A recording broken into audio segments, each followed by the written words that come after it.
Hello, Sky Friends, and welcome to Seasons of Skyrend, Book 4.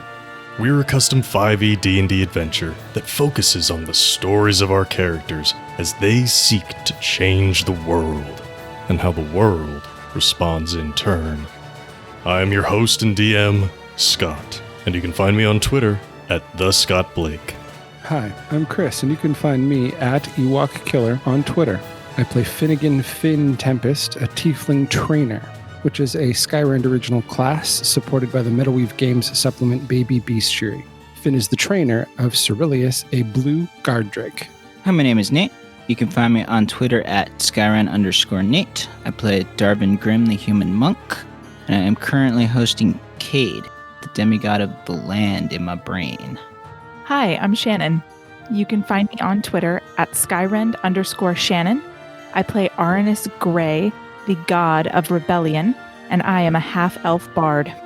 You can also find the show on Twitter at Skyrend Podcast, and you can support us on Patreon at patreon.com/Skyrend Podcast.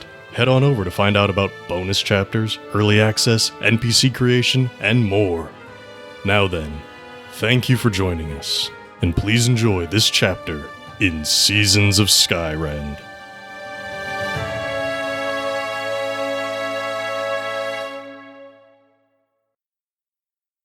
Recovering from the Golden Moon's attack on the Regal Splendor was not particularly difficult, but it did cost time.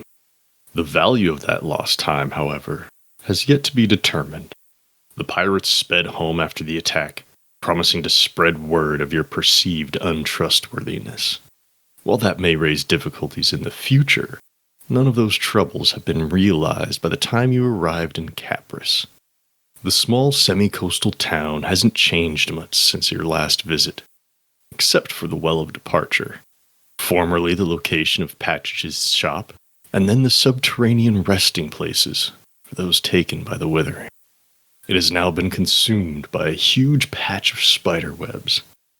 Nowhere, a low-level member of the Glamour and her arachnid-bonded companion Ray Meyer have been quite busy. With what? That remains to be seen. The choice of Kapras was nominally for supplies and information, with Finnigan discovering multiple ways to hatch his lightning phoenix egg. But Aranus had a much more personal agenda. Specifically, his connection with the Blue Crab Tavern owner, Cynthia Garrulus, was the driving force behind the decision. The two were already on friendly terms, but when the Withering began peeling her orc side away, they formed a much closer bond. The last she saw of Aranus, he made a blushing retreat, a blush that almost immediately returned upon their reunion. The pair quickly retreated behind closed doors to reconnect in private. Meanwhile, Darvin and Felicity were joined by Holly Faithful, the pink tiefling and former member of the Scale Force. She was more than happy to initiate any gossip with which the pair would want to engage. But as the day comes to an end, most of your allies gather at the local hotel for a good night's rest on solid land. Asturias eventually joins after a successful hunt in the woods. Carolina is still out enjoying her evening, and Olwan remains with the airship to keep watch and to perform light maintenance of the boiler. Wherever the next destination is, he wants to be ready. With folks ready to rest, everyone is eager to know what the next steps will be. Naturally, they turn to you for answers, with Sam being the first. Don't get us wrong. Kapras is a nice little town and all. We know that there's important work to be done elsewhere, too. If we're heading out in the morning, we'd like to know where we're going. How do folks want to respond? If you're even all there.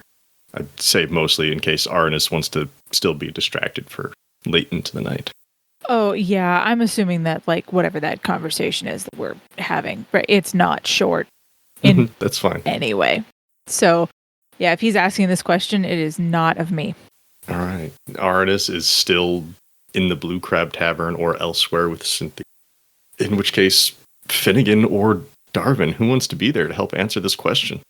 I think maybe we're all having our evening meal together when this question gets asked, and yeah, my answer is, oh, well, I'm ready to go, but we're noticeably missing a few members of our group, aren't we? I say we give it to the evening, and then in the morning we'll try and take off.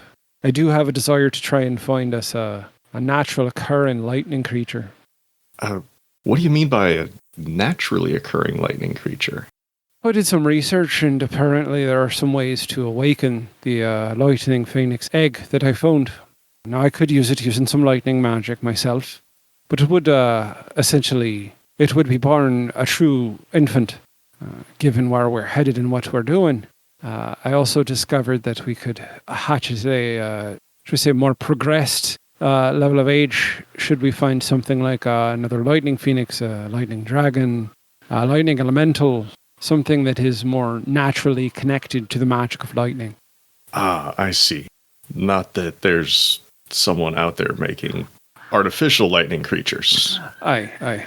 That would be terrifying. That would be bad. Okay. As you make this clarification, Asturias chimes in. She's not currently in full Tamani form. Chase is in the corner, kind of resting. A dragon, you say?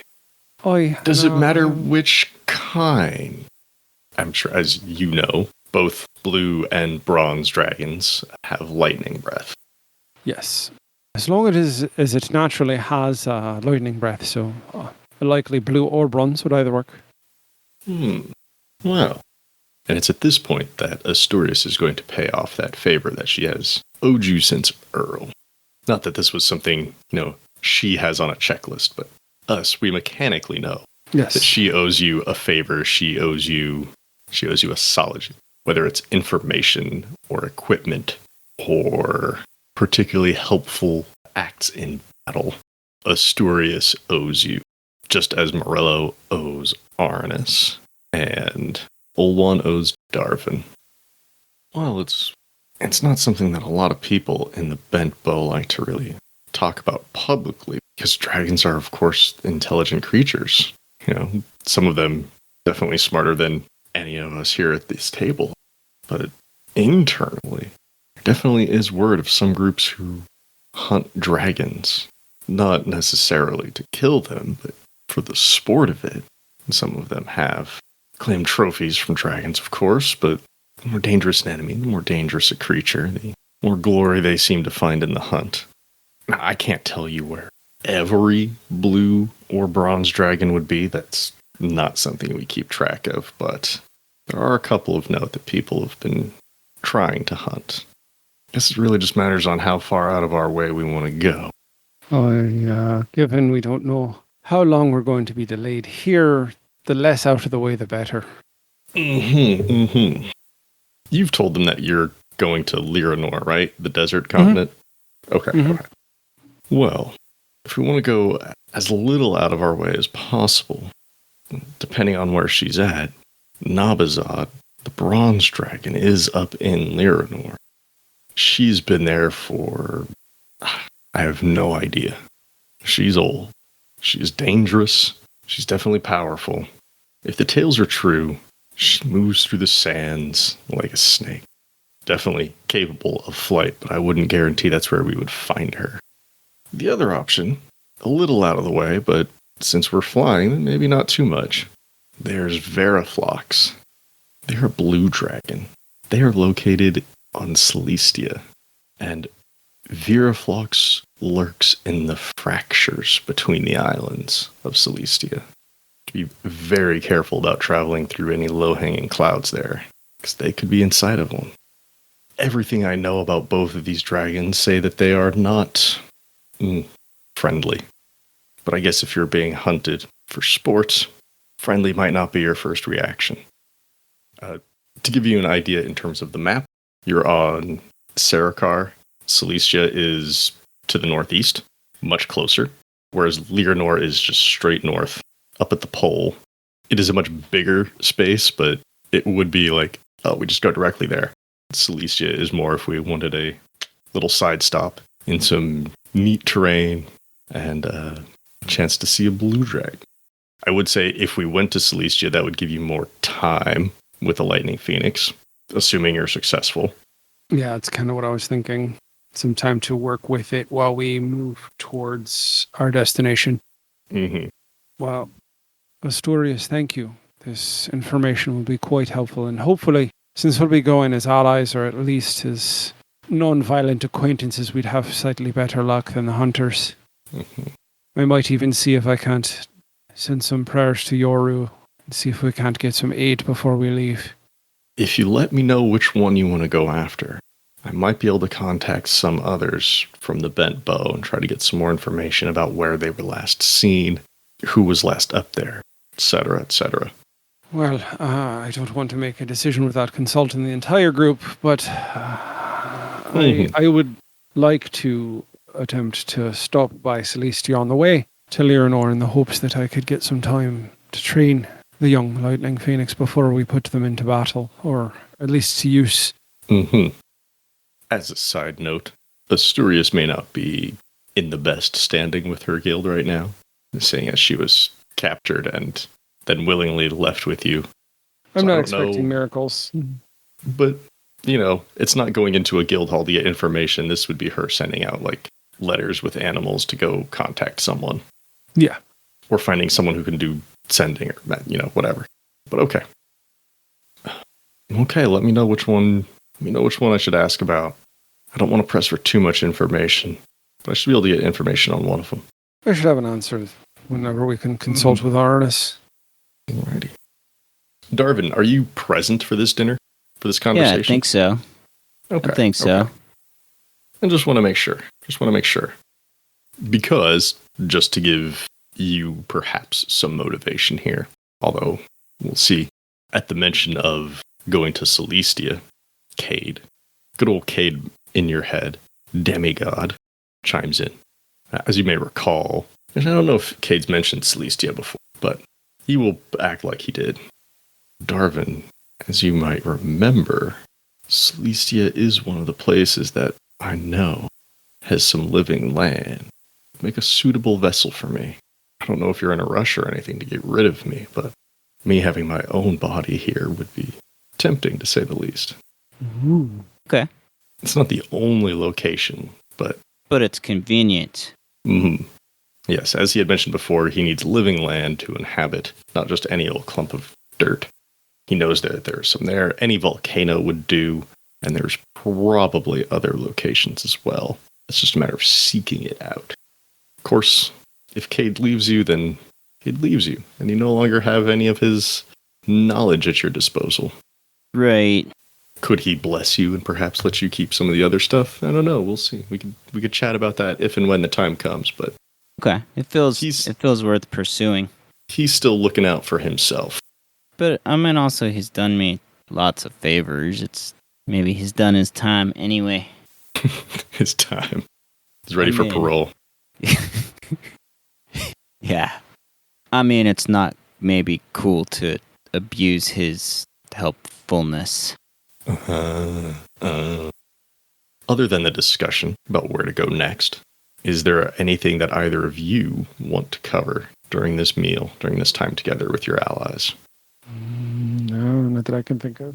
Yeah, I think that's it. Okay. Hey, Arnis. Yes? Hey, Arnis. How much do you actually want to share/show about your conversation, etc., with Cynthia?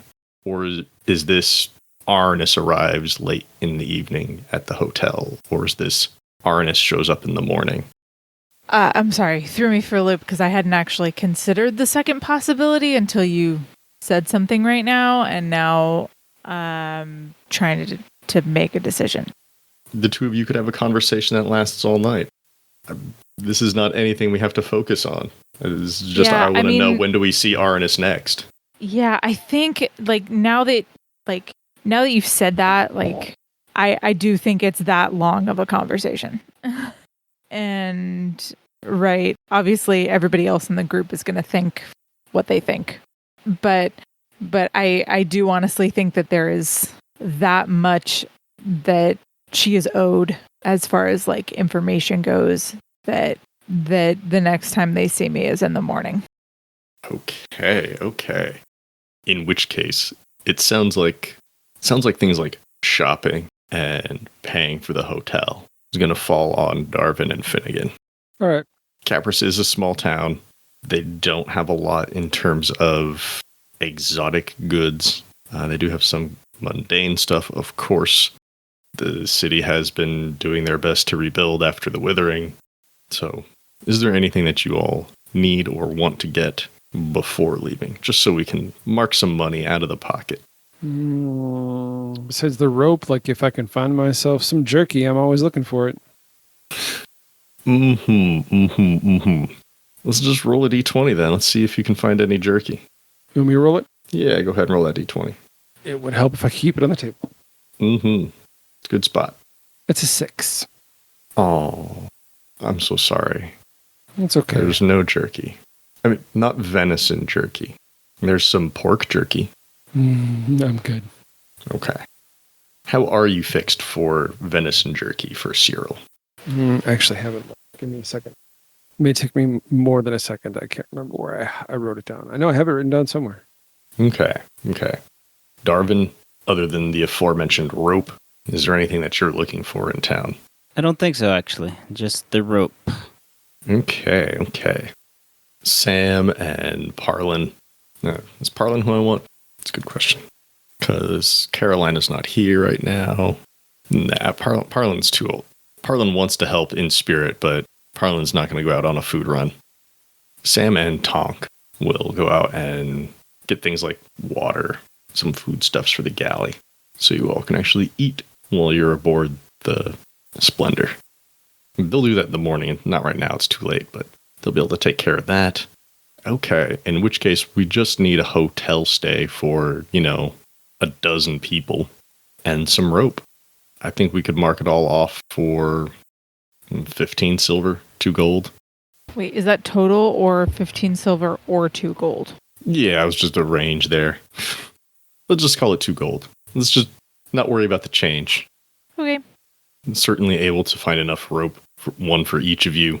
Actually, you'd probably want more rope than that, because I'm sure ropes were either replaced or reinforced after the crash in terms of stuff on the ship as well. So there'll be a small extra supply on the ship, and then there's enough rope, one for each of you. But the evening pushes on. Parlin is tired, and they want to go to bed, but they keep looking at the door, expecting Aranis to show up. And they want to be there for when he gets back. So it's the kids who head off to bed first. Then one by one, everyone trickles out. Parlin falls asleep at the table. Parlin doesn't have any friends. I mean, mechanically speaking, Parlin's not close to any one of your NPC allies here. But Parlin falls asleep. Felicity will wake them, help them get up the stairs to a room.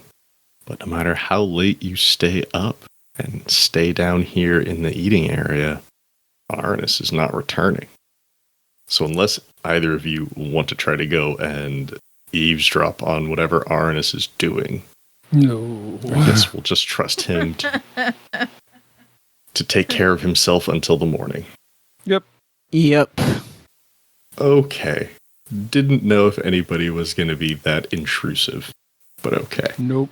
Good. Carolina returns late at night. She's probably the last one to come back, actually. Door opens and you think, oh, it's going to be Aranis. And it's Carolina returning. And she bids Holly a good night. The two of them were spending some time together. Since nobody else wanted to gossip with Holly, Carolina was more than willing to get some information and spend some time with a very fun new person that she has not met before. Yeah, if no one is interested in what else this city has to offer, we come to morning time. Now that you're back in the Autumn Bay, the sun rises, pours in through your windows. The warmth feels great. It's a welcome change from being up in the ship. And your allies will wake up. Some of them rush downstairs for breakfast, a little bit more eager than the others. But we get through the morning. People get prepared. People gather up their equipment, gear. Tonk is tuning his lute, playing just a little song, just a little ditty. And everyone's gathered up out front of the hotel. just looking around. And Morello is looking around like, should we just go find Arnis? Did he ever come back from the tavern? I can go check it out if you want. I'll get him. Oh, boy, why don't we let the man come to us when he's ready? It isn't quite tactless to go searching for someone who's coming out of the situation he's likely coming out of. Hmm? Oh, I have to remind myself how old Tonk is. He's still a child, but he's an assassin, so a little bit more worldly than most children. If you say so. He's starting to look antsy, though, like looking around, drumming his finger along his knife, his dagger. Arnis, are you going to show up on your own, or does someone have to come find you? No, I'll show up on my own. Because at some point we probably fell asleep. Like literally just like at the desk in the back room. Like light starts coming. Oh yeah, we're back like above the like in the like autumn band. So there's like just day and night. said that. Yes. Yep, I know you did. I know you said that. Right. So like light starts coming in. I'm like, oh shit, I gotta go. Not to be tactless, but do you wake Cynthia up and let her know that you're leaving? Of course I do. Okay. I did that shit. I ran out once. I'm not doing that shit again. Okay. Arnis may be tactless, but I mean, he's not an asshole. Like, come on.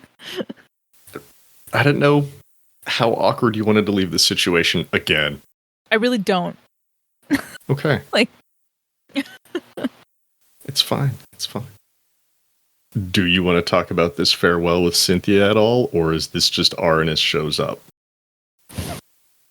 I mean, I suppose. Okay.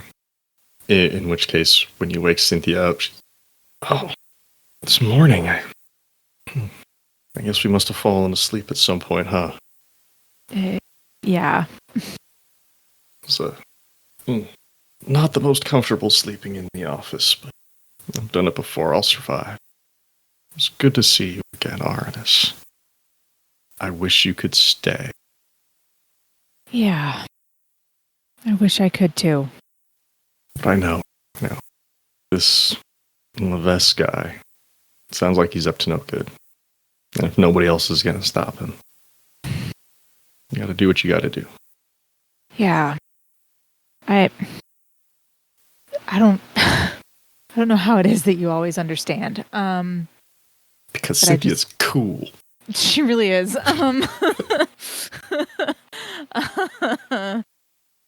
But thank you. And if I make it back alive, I'll be back. Good. I look forward to seeing you again. If there's anything you need from the bar, go ahead and take it. I appreciate that. If you want to send word, let me know how things are going while you're away. That'd be nice too. I will, I'll try, if I can find a way. I won't have any way of knowing where you're at, but I'll be here. Good luck out there. Take care of yourself. Thank you.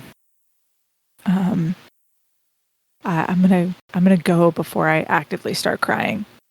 I'm just gonna go. If you'll let her, she'll reach out and give you a hug. Oh, absolutely. Mm-hmm. As you rushing out, slow, mournful walk, wistful, hopeful. When you emerge onto the street, how do your friends see you? Well, considering it's not that far from the back room to the front door, I definitely do not look composed in really, like, any way. Mm-hmm. Like, not my clothes or my hair. And I definitely am still actively trying to stop crying. I clearly look like I haven't slept much at all. Mm-hmm. I don't look positive, though. Oh, no. Oh, no. In which case, as you come out and begin walking closer to your group, Darvin or Finnigan, do either of you want to respond to Arnis's presence and his current composure?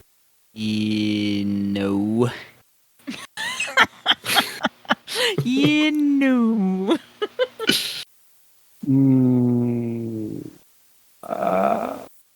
probably not, but I Okay.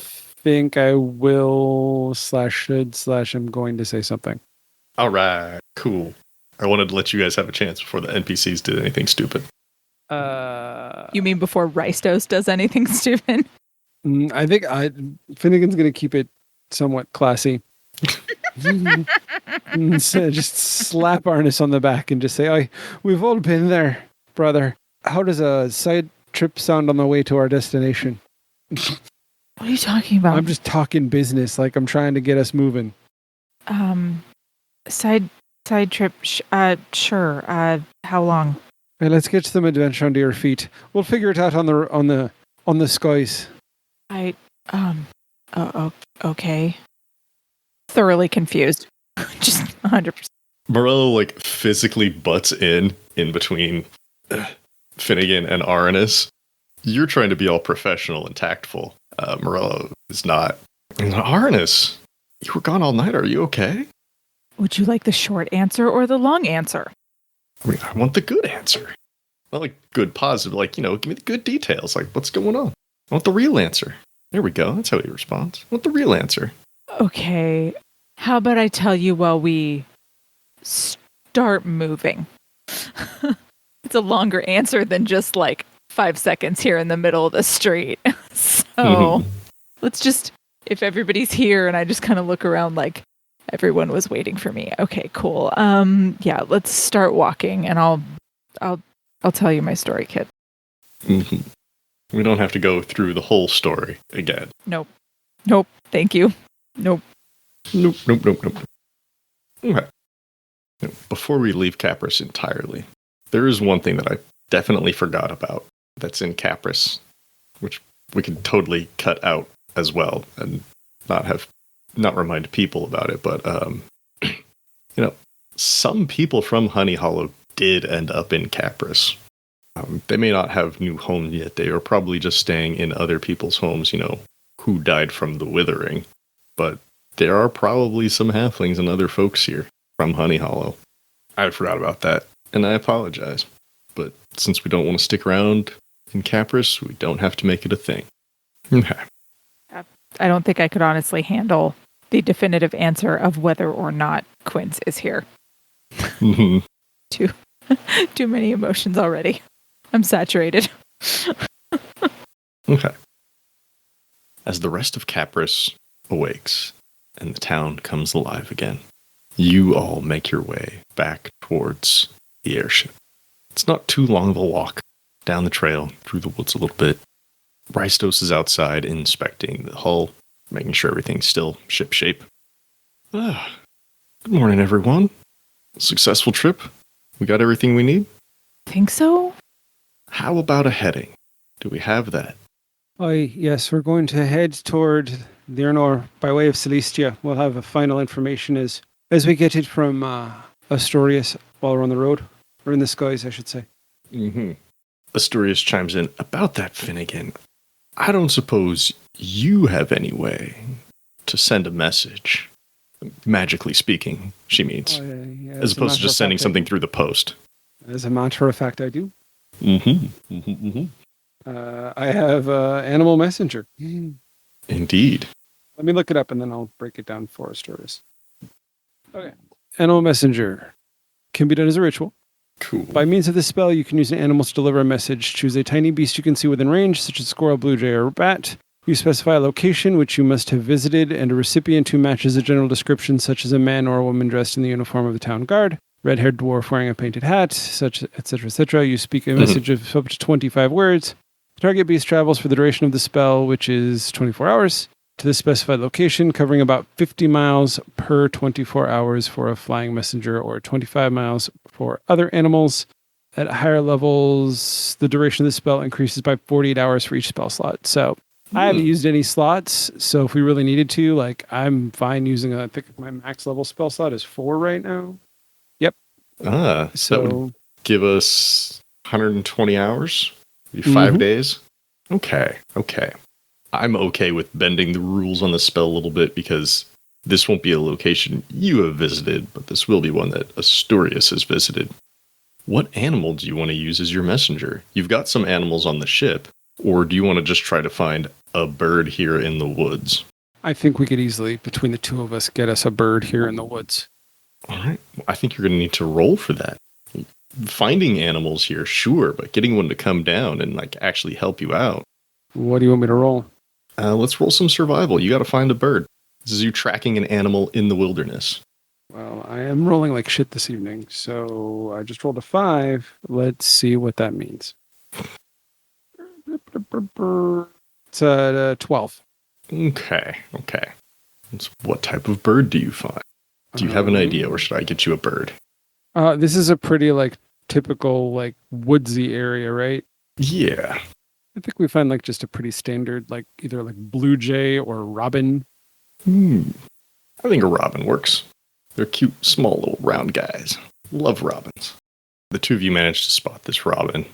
The way this spell is worded, it's so weird. It's just like find an animal that you can see within 30 feet and tell it this. It's not like this animal has to be friendly to you or anything. The two of you spot this robin, and Astoria says, should I snatch it? I know. Let me see if I can't convince it to come over here and run an errand for us. Okay. And I'm going to use one of my castings of Speak with Animals to do just that. Just like, hey, little birdie, would you come over here and run an errand for us? Hey. Hey. Hi, hello, little bird. Hey. Okay, I can't even think with that voice. This is the best thing ever. I've got an errand for you. We'd love for you to take a message to a location for us. There'll be some feed in it. I'll give you some good food here before you leave, and I can guarantee there'll be some for you to your destination. Hey. I'm gonna take that as an affirmative. Roll animal handling real fast. Oh, good. Not using this die that is rolling so shitty. Fuck, I just rolled another 5 on a different die. What does that come to? It's a 9. Wait, no. Sorry, Wait, that's my bonus. That's my bonus. It's a 14. Okay, 14. Okay. Like, meep, meep. Little hops along the ground. Jumps up to your shoulder. Hey! Tilts its head a little bit. And it's ready for a message and some food if you want to give it to him. Yes, I'll give it some of whatever we're feeding the other birds. And yeah, we'll cast a spell, send whatever message Asturias wants to send at whatever level we need to send it at. All right. I think we should go with, max level that you can. It's 5 days to get somewhere. All right. Asturias does know of some bent bow locations in the wilderness. She will specify one out. An ally she knows she can trust. Seeking information on Veriflox, the blue dragon in the fractured land of Celestia. Sounds good. There's not a limit to how many words in Animal Messenger, right? No, it just says a short message. Okay, yeah. Asturias will describe her ally Iaro to this young Robin. Iaro, my friend, this is Asturias. I need the most up-to-date information you have on Veriflox of Celestia. I will not be aground soon. If you send your message to the sky aboard the... She looks at the side of the ship, since the name is still damaged. The Splendor. I'll receive it. Because presumably, Yara will be able to send a message back. It won't be this same bird, or maybe it will. I don't know. If we name this bird, it will definitely be this bird. Don't let me name it. I'll name it something like Blue the Jay. And It's then a Shannon will robin. hate me. You're not So going to that would name be it weird. Steve? God. Bob the Bird? I do like Bob Richard. the Bird. That's fun. Okay. Asturias gives the message. The Robin. Hey, yeah. We'll peck at the seeds that you bring out for him. It's a good bird. And we'll jump into the sky and flit away. All right. Well, that's my thing. All right. I love me a good animal messenger. Olwan takes a look around. Okay, then. Celestia. It's going to be an interesting trip, isn't it? Well, you should be an adventure. All right. Everybody getting aboard? Let's go. Let's go.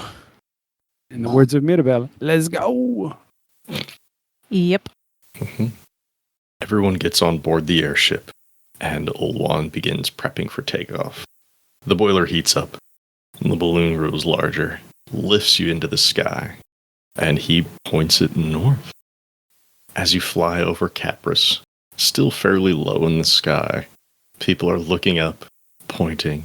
Some are hollering. I was going to say shouting, but that sounds too distressful. Some are hollering up, just like, whoa, hey! Some are going about their business. And there's a few small kids just kind of running underneath your path, just trying to keep pace for a moment, like they would with a train leaving a station. But soon enough, you travel beyond the edge of the city and out over the ocean, or rather, how the ocean is now. Up until this point, you've only been flying over Carricar, land. Yeah, there was a frozen river in there, and there was the swamps, but this is entirely different. You all have seen the ocean before, but ever since the withering with the ocean branches, the landscape, the seascape, has changed a lot.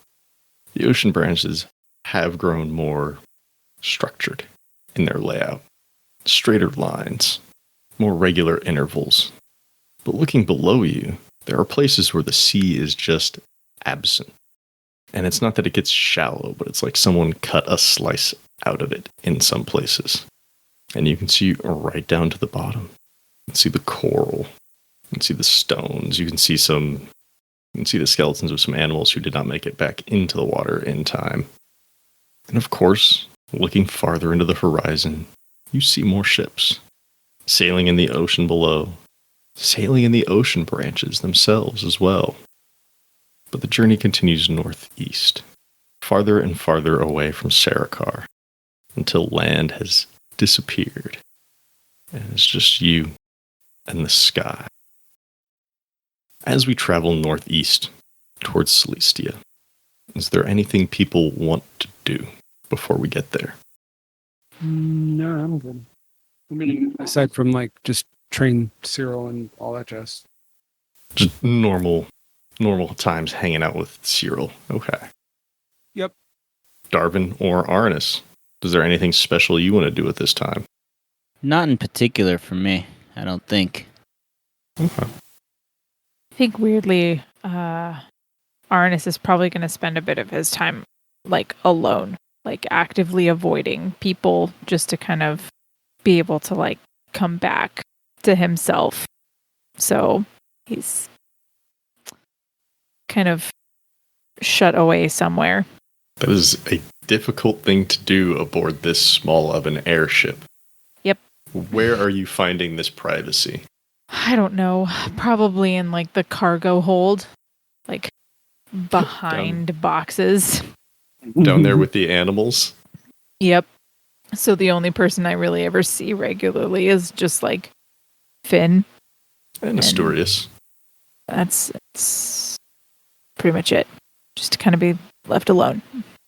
Mm-hmm. Mm-hmm. Right. Well, I'm sure that there's no gossip about that at all among the children. Nope. Nah, why would they gossip? I need to find some cool ocean bird, because we are going to get a response from Yarrow. Ooh. Alright. So, as the days go by, everyone kind of just getting into a natural rhythm. Life aboard the airship. It is a small space, certainly for this many people, but at this point people have kind of carved out their own little nooks and spaces, and personal areas within the ship. Arnis is really the only one who's changing it up a little bit, hiding out in the hold. I think there have been a couple of times where Parlin has attempted to go visit Arnis, but seeing him distracted, let's just say, thought the better of it, turned away. But it's a couple weeks out of Kapras now. Still just the ocean in every direction. When a bird approaches the ship. Of course, as you're flying, birds are a very common sight. Gulls, albatross, pelicans. But it is very rare that one comes to land on the ship. But this bird... Let me drop this picture into our chat. What up? But it is late in the afternoon one day. Carolina is spending some time behind the wheel. Guiding the ship at this point is rather rote. There's not much going on. This sizable cormorant lands on the railing. Ah, yes. And these wonderfully black, almost like inky sheen to their feathers. Nice yellow beak. Lands on the railing and then knocks its beak against the wood. Dunk, dunk, dunk, dunk, dunk, dunk. Walks down the railing over to one of the metal pipes from the boiler going up into the balloon. Tink, tink, tink. Taps on it. Carolina is no fool. She recognizes when an animal is acting differently than normal. So she'll open up the door to the lower decks and call down, got a bird here? Think it wants something. Asturias has been waiting for this and is quick to move. Is anybody going to join her? Yes, I am. Okay. Darvin? Arnis? Mm-hmm. This seems like Finn's territory. Nope. I'm not doing anything. Okay, then. Asturias, Finnigan, Mahogany as well. We'll all go up to the deck. Go see what this cormorant has to say. And if we want to stick with the annoying Shannon, this is Corey the Cormorant. Nice. Always annoy Shannon with names. I don't know what the hell I ever did to you. Like, I don't know. Absolutely seriously. nothing. You let us know that it bothered you, and now it's an itch that we feel we have to Just scratch. scratch it. It's fine. It's totally fine. It's Corey with a K. Thank you very much. And the three of you arrive on the deck. And sure enough, there's this cormorant sunning his wings there on the railing. As he sees you, flaps his wings a little bit and tunk, tunk, tunk, taps the beak down on the railing again. Asturias approaches. Oh, yeah, no. Yes. I'm going to let Asturias do her thing. I'm not going to interrupt her unless she asks me to. Okay. Asturias approaches, quickly takes note of a little message holding pouch attached to this cormorant's leg. Their friend Yarrow did not use a super high level animal messenger spell. Mostly because you've been traveling for 2 weeks now. But just getting a bird to go somewhere, much easier. So they're carrying physical message. As Asturias removes this message from the little pouch, a little canister maybe around the ankle, she pats the bird on the head a little bit and strokes it right behind the eyes, right on the back of the head. Mahogany, why don't you go grab some food for our friend here? Mahogany will rush down, grab something for Corey. Sorry, you don't know his name yet. For the cormorant. Finnigan, if you want to talk to this animal and try to get any other intel, you certainly may. But I don't want to Asturias overstep. has a... Okay. Well, and I want Asturias to see that I trust her to handle this. Oh, hey, look at all this trust being extended. Nice. Asturias takes the message out, begins reading it. There was some personal information in there, the usual. Where are you? How are you doing? Who are you traveling with? Questions. Inquisitive stuff. But there is information about Veriflox. Since I don't have this message written out, I'm going to give you the bullet points here. Sounds good. Okay. Asturias lets you know. It's like the last time anybody went after Veriflox was just a few months ago. But it seems they've gotten a bit more aggressive as of late. I'm not sure why. I mean, yeah, they're hunting them and all, but apparently they've gotten a little bit touchier recently. Still living in caves along the fractures and hiding in the clouds. Following the sounds of thunder. Help you find them, of course. This one's interesting. It's unconfirmed, and apparently the last hunt, only a couple have made it back. And the source isn't, let's just say, super reliable on this point here, but apparently the word is that if they are to be hunted, they want it to be a challenge. Haven't really heard of prey asking for a stronger predator, but this is a dragon we're talking about here. And with that, we'll bring this chapter to a close. But the story will always continue. Thanks again to all of our Patreon patrons for your support. If you'd like to become a patron, go to patreon.com/Skyrend podcast and pick out a level that's right for you. Before we go, I'd like to give special thanks to everyone at the $5 and up tiers. At the $5 City Council level, thank you, Shannon DeMello. At the $10 Mayor level, thank you, Christopher DeMello. At the $15 Governor level, thank you, Phoenix Bryan and Sierra Jones. Thank you for listening to this chapter in Seasons of Skyrend. If you like what you heard, please leave us a 5-star rating and review on Apple Podcasts or wherever you find us. If you want to chat, we're on Twitter at Skyrend Podcast. You can join our Discord server, or you can email us at skyrendpodcast@gmail.com. You can also find us online at skyrendpodcast.com. As always, thanks to Daryl Barnes for creating our theme music. You can find them on Twitter at DarylBarnes_. We also want to thank the talented at Gabby_Desu on Twitter for our fantastic podcast art.